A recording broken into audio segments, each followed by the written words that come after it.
hear me now? I once heard my uncle tell the story of how when one aging pastor and renowned theologian was asked what was the highest and most profound theological truth he had discovered in all his years of study and preaching, he responded simply, "Jesus loves me. This I know, for the Bible tells me so." Well, some of you may be nodding your head in agreement, and others may smile and think, well, that was a clever answer. Maybe, just maybe, we've come to think of God's love as kind of like the kiddie pool of the Christian faith, and we want to leave behind the Jesus loves me, this I know, for weightier and deeper truths. Maybe, just maybe, we've forgotten to marvel at God's love for us, as C.S. Lewis does in his famous sermon, The Weight of Glory.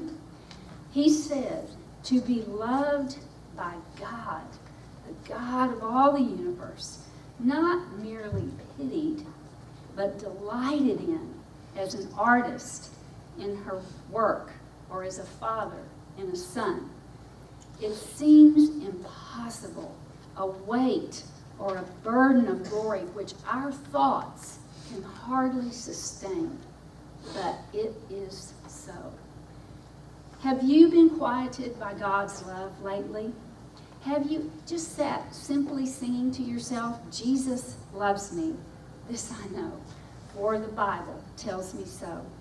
Have you gone beneath the surface to discover the heart of God towards you? The aging pastor found God's love for him to be a bottomless sea to explore. His maturity didn't take him to other seas to explore. He went scuba diving in God's love for him.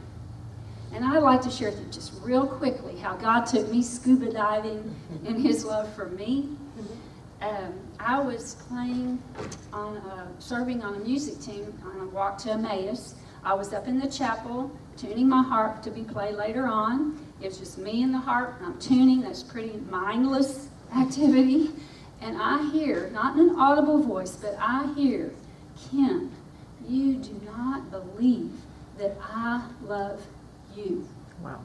Well, that seemed to come out of left field because I'm not thinking about anything. I'm just tuning, and I'm just going, and I realize this is God, and I hear that voice. No, first I argue with God.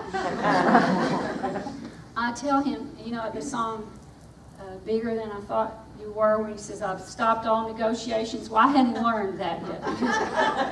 I tell him, I'm telling God, yes, I do. He just said, you don't believe I love you. And I said, yes, I do. I tell people that all the time. I teach women's Bible studies.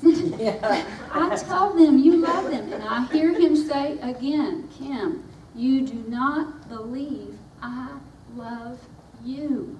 I don't know how long I negotiated with him, but I do remember ending up on the floor, on my face, crying, not tears of sadness, tears of joy, because for the first time in my life, I knew God loved me. You see, he took me from a kind of John 3:16 mentality where John says, for God so loved the world.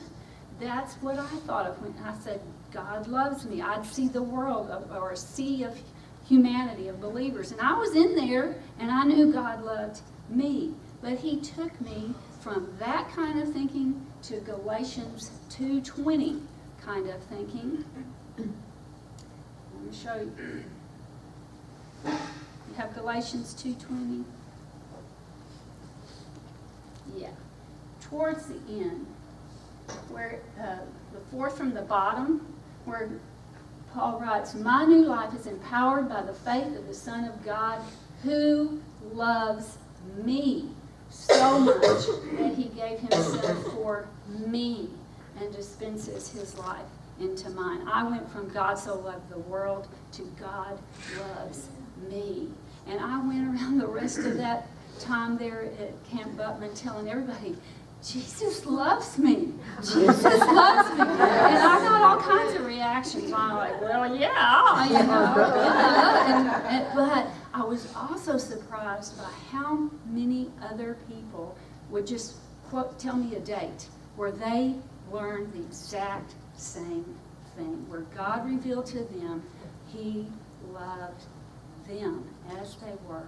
And so I don't know where you are in your walk with the Lord and how you see yourself, whether you're a John 3:16 or a Galatians 2:20, wherever you are. I do believe this is a bottomless sea to explore. And so while I play, I just want you to go scuba diving in God's love for you. You, just you and God.